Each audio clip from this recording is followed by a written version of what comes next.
Amerika ve İsrail İran'a saldırmak için son hazırlıklarını yapıyordu ancak operasyona çok kısa bir süre kala CIA en kritik hedefin yani dini lider Ali Hamenei'nin tam konumuna kilitlendi. Aylarca süren sessiz bir istihbarat takibi yaşanmıştı. CIA, Hamenei'nin günlük rutinlerini, saklandığı yerleri ve hareket kalıplarını çözmüştü. Derken o kritik istihbarat geldi. 28 Şubat sabahı Tahran'ın tam kalbindeki o devasa liderlik yerleşkesinde İran'ın en üst düzey isimleri bir araya gelecekti. En önemlisi Hamenei de o toplantıda olacaktı. Normal şartlarda bu tür hava operasyonları gecenin karanlığında yapılır. Plan da baştan beri buydu. Maduro'nun yakalandığı anları hatırlarsınız ama Washington ve Tel Aviv ellerine geçen bu anlık fırsatı değerlendirmek için ani bir karar aldı. Saldırının saati değiştirildi. Hedef İran'ın tepesindeki isimleri ve Hamenei'yi tek bir darbede öldürüp savaşı daha en başında kazanmaktı. Fakat bu suikast savaşı kazandıkları anlamına tabii ki gelmiyor. Biz burada sadece patlayan füzeleri değil, o füzeleri hedefe kilitleyen istihbarat savaşlarını ve sınırları PEJAK gibi örgütler üzerinden yeniden çizmeye çalışan küresel satrancı deşifre ediyoruz. Türkiye'nin bu harita mühendisliğine karşı attığı adımları ve bölgenin kapalı kapılar ardındaki gerçek güç dinamiklerini okumak için GZT'ye abone olun. Liderin öldürülmesindeki hız geçen yıl yaşanan 12 günlük savaşın ardından Amerika ve İsrail arasında İran'a karşı kurulan derin istihbarat ağının bir sonucuydu. CIA, Hamenei'nin konumuyla ilgili elindeki istihbaratı anında İsrail'e iletmişti. İranlı liderlerse ufukta beliren savaş sinyallerine rağmen büyük bir güvenlik zafiyeti göstermiş ve her iki ülkenin de savaşa hazırlandığı bir dönemde aynı anda aynı yerde toplanma hatasına düşmüşlerdi. Hamenei'nin sadık korumaları ve şoförleri Pasteur Caddesi'ndeki o yüksek güvenlikli yerleşkeye doğru yola çıktıklarında yalnız değillerdi. İsrail istihbaratı onları saniye saniye izliyordu. Yıllar boyunca Tahran'daki neredeyse tüm trafik kameraları sessizce hacklenmişti. Kameralardan alınan görüntüler şifreleniyor ve Tel Aviv ile İsrail'in güneyindeki devasa sunuculara akıyordu. Özellikle bir kameranın açısı altın değerindeydi. Bu kamera korumaların şahsi araçlarını nereye park ettiklerini ve o sıkı korunan yerleşkenin sıradan günlük işleyişini en ince ayrıntısına kadar gösteriyordu.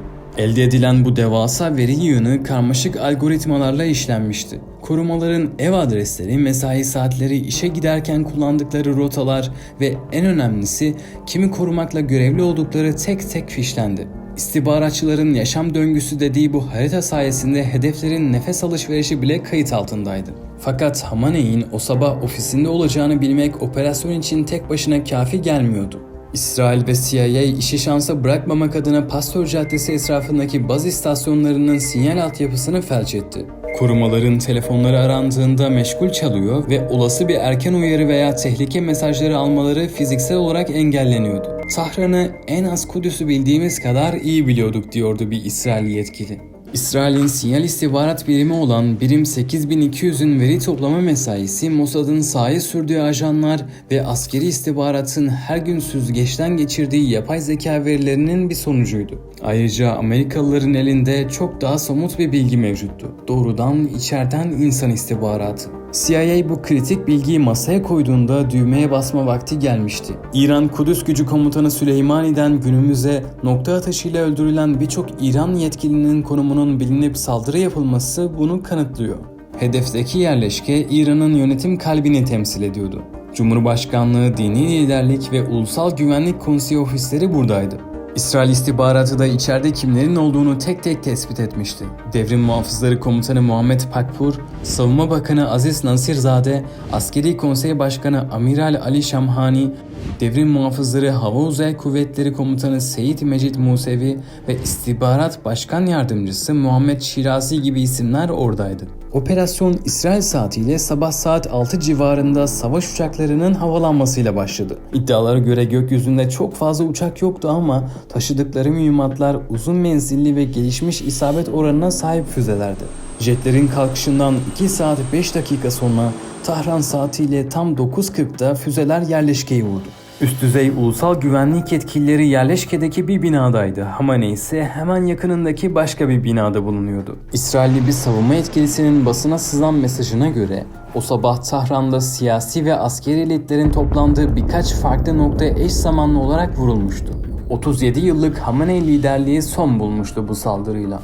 Bölgeye sızma gerçekleştiren ve kimliği bilinmeyen bir saha ajanı, Hamaney'in cansız bedeninin fotoğraflarını gizli bir hat üzerinden doğrudan Trump'la Netanyahu'ya teslim etti. Saldırılarda İsrail savaş uçaklarının Sparrow adı verilen füzeleri tercih ettiği belirtiliyor. Bu füzeler İran hava savunma ağının menziline girmeden 1000 kilometreden daha uzak mesafelerden ateşlenerek belirli hedefleri yüksek isabet oranıyla vurma kapasitesi taşıyor. Savaş anında İranlı yetkililerin hızla yer altına inerek İsrail bombalarının ulaşamayacağı sığınaklara saklanacağı öngörülüyordu. Savaş dönemlerinde Hamaney'in belirli güvenlik önlemleri aldığı biliniyor. O sabah sığınaklardan birinde olmaması aslında olağan dışı bir durumdu. Sığınakta bulunması halinde İsrail'in mevcut mühimmatlarla ona ulaşamayacağı belirtilenler arasında. Zamanlamanın bir anda erkene alınması aslında stratejik bir zorunluluktu İsrail ve Amerika için.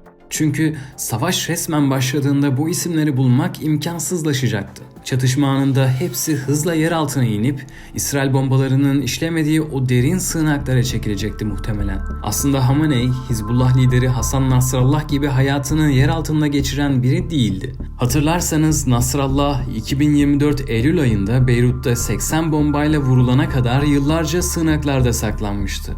Hamaney ise tam aksine kendi hayatının İran'ın kaderi yanında önemsiz olduğunu söylüyor ve şehit olma fikrini kamuoyu önünde açıkça dile getiriyordu. Bu olayın tüm detaylarını belki de hiçbir zaman tam olarak öğrenemeyeceğiz. Çünkü istihbarat servisleri kaynaklarını ve yöntemlerini korumak için bazı sırları sonsuza dek saklayacak. Operasyonun perde arkasına detaylı baktığımızda aylarca süren bir hazırlık ve işleyen bir istihbarat ağı görüyoruz. Aslında bu işin sinyalleri aylar öncesinden verilmişti. Geçen yılın Haziran ayında Trump çok çarpıcı bir açıklama yapmıştı. Hamaney'in nerede saklandığını tam olarak bildiklerini ve isteseler onu o an ortadan kaldırabileceklerini söylemişti. Eski bir Amerikan yetkilisinin anlattıklarına göre 28 Şubat sabahki saldırıyı yönlendiren istihbarat Trump'ın bahsettiği o an ta kendisiydi. Ancak aradan geçen zamanda bu ağ inanılmaz bir seviyeye ulaştı. Özellikle o 12 günlük savaş sırasında Amerika ve İsrail çok kritik veriler topladı. Hamaney'in ve devrim muhafızlarının baskı altındayken nasıl iletişim kurduğu ve hangi rotaları kullanarak yer değiştirdiği tek tek çözüldü. Washington bu davranış kalıplarını analiz ederek dini lideri adım adım izleme ve bir sonraki hamlesini önceden tahmin etme yeteneğini pekiştirmişti. Fakat bu suikastlar sadece siyasi ve askeri liderlerle sınırlı kalmadı. Amerika ve İsrail, İran'ın kilit istihbarat subaylarının koordinatlarını da ele geçirmişti. Cumartesi sabahı liderler yerleşkesine inen ilk füzelerin ardından ikinci dalga başladı. Saldırılarda bu kez doğrudan istihbarat şeflerinin gizlendiği noktalar hedef alındı. Operasyon bittiğinde İran'ın istihbarat ağı ağır bir darbe almıştı. En tepedeki bir numaralı istihbarat subayı saldırıdan kıl payı kurtulmayı başardı. Ancak İran İstihbarat Teşkilatı'nın üst düzey yönetici kadrosu büyük ölçüde öldü. Tepe kadronun öldürülmesiyle Tahran'da devasa bir boşluk oluştu denebilir. Yönetim hiyerarşisi şu an için çökmüş durumda. Merkezdeki bu ağır yıkım yüzünden İran, karar alma yetkisini savaşın ortasında mecburen alt kademelere devretmek zorunda kaldı. Hem Amerika'nın hem de İsrail'in hedefleri hava savunma füzeleri tamamen tükenmeden önce İran'ın balistik füze fırlatma kapasitesini eritmek. İsrail jetleri o koordineli yaylım ateşlerini engellemek için fırlatma rampalarına vuruyor. Ama başı kesilmiş olsa da İran pes etmiş değil. Lider kadrosu yok edilse de füzeler ve insansız hava araçları ateşlenmeye devam ediyor. Üstelik hedefte bildiğiniz gibi sadece İsrail yok. Katar, Kuveyt ve Birleşik Arap Emirlikleri'ndeki Amerikan askeri üsleriyle bölgenin can damarı olan enerji altyapısı da doğrudan hedefte. Tahran'ın hesabı dünyaya ve Körfez ülkelerine öyle ağır bir bedel ödedi ki herkes bir an önce ateşkes ilan etmesi için Washington'a baskı yapsın. Tüm bunların yanında işin bir de okyanus ötesindeki karanlık ve fanatik yüzü var. Bir Amerikan astsubayının resmi raporuna göre Amerikalı bir komutan askerlerinin karşısına geçip bu savaşın İsa tarafından kutsandığını söylüyor. Astsubayın anlattıklarına göre komutan yüzünde kocaman ve ürkütücü bir gülümsemeyle şu cümleleri kuruyor. Trump, İran'da işaret ateşini yakmak, Armagedon'u yani kıyamet savaşını başlatmak ve İsa'nın dünyaya dönüşünü müjdelemek için İsa tarafından seçildi. Her şeyin Hristiyanlık inancı üzerinden yürümesi gerektiğine inanan Amerikan komutanları emrindeki herkesi kendi fanatik dünyasına çekmeye çalışıyor. Trump ise Washington'da kameralar karşısında çok daha rahat bir tablo çiziyor. İran'ın silah ve füze stoklarının artık tükenmekte olduğunu iddia ediyor. Hatta çatışmaların sadece 4-5 hafta belki de birkaç gün içinde tamamen biteceğini savunuyor. Fakat sahadaki durum Trump'ı açıkça yalanlıyor. İran'ın füzeleri durmuyor. Kısacası ufukta kısa vadeli bir zafer veya ani bir çöküş görülmüyor. Aksine dünya çok boyutlu ve kanlı bir yıpratma savaşına doğru sürükleniyor. Uzmanlara göre önümüzdeki günlerde Amerikan ve İsrail bombardımanları siyasi hedefleri bir kenara bırakacak. Operasyonlar tamamen sahaya inecek ve doğrudan devrim muhafızlarına, Besiç milislerine ve İran'ın iç güvenlik teşkilatlarına odaklanacak. Tahran alevler içindeyken bu kaosu bir fırsat olarak gören bir başka cephe daha bulunuyor. CIA, İran'da halk ayaklanmasını kışkırtmak için sağdaki terör örgütü PEJAK ve PKK'yı aktif olarak silahlandırmaya çalışıyor. İş öylesine resmi bir boyuta taşındı ki Donald Trump, İran Kürdistan Demokrat Partisi lideri Mustafa Hicri ile doğrudan bir telefon görüşmesi gerçekleştirdi. Trump yönetimi Irak sınırında binlerce militanı bulunan bu örgütlere askeri destek sağlamak için yoğun bir faaliyet yürütüyor. Amerika ve İsrail'in doğrudan desteğini arkasına alan bu örgütlerin önümüzdeki günlerde Batı İran'da karadan saldırmaya başlaması bekleniyor. Fakat tüm bu haritayı ve sınır hareketliliklerini Ankara'dan çok yakından izleyen Türk güvenlik bürokrasisi de devrede. Orta Doğu'daki bu tehlikeli oyunu önceden analiz eden Türkiye, sınırlarının hemen dibinde yeni bir terör koridoru kurulmasına seyirci kalmadı. Dışişleri Bakanı Hakan Fidan, Ocak ayında İranlı mevkidaşı Abbas Arakçı ile yaptığı ortak basın toplantısında mevcut tehlikenin altını kalın çizgilerle çizmişti. Fidan, PKK ve PEJAK'ın bölgedeki kaostan istifade etmeye çalıştığını belirterek bu durumun sadece Türkiye için değil, İran için de ölümcül bir tehdit oluşturduğunu vurgulayıp teröre karşı ortak operasyon çağrısı yapmıştı. Bu diplomatik hamle sahada anında karşılık buldu. Ocak ayında istihbarat savaşlarının en çarpıcı ve somut örneklerinden biri yaşandı.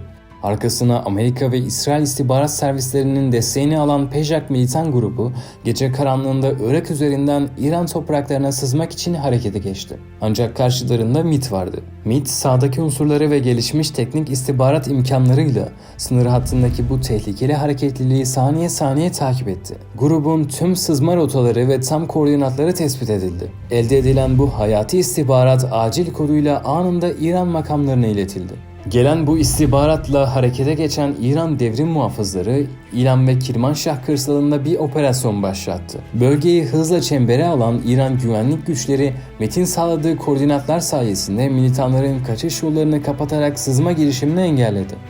Amerika ve İsrail, İran'ı içeriden çökertmek için sınır boylarındaki örgütleri silahlandırıp sahaya sürerken, Türkiye bölgesel güvenliğini korumak adına komşusunun toprak bütünlüğüne doğrudan istihbarat kalkanı sağlıyor. Bölgede sınırlar terör unsurlarıyla yeniden çizilmek istenirken Ankara bu harita mühendisliğini istihbarat ve diplomasi gücüyle bozuyor.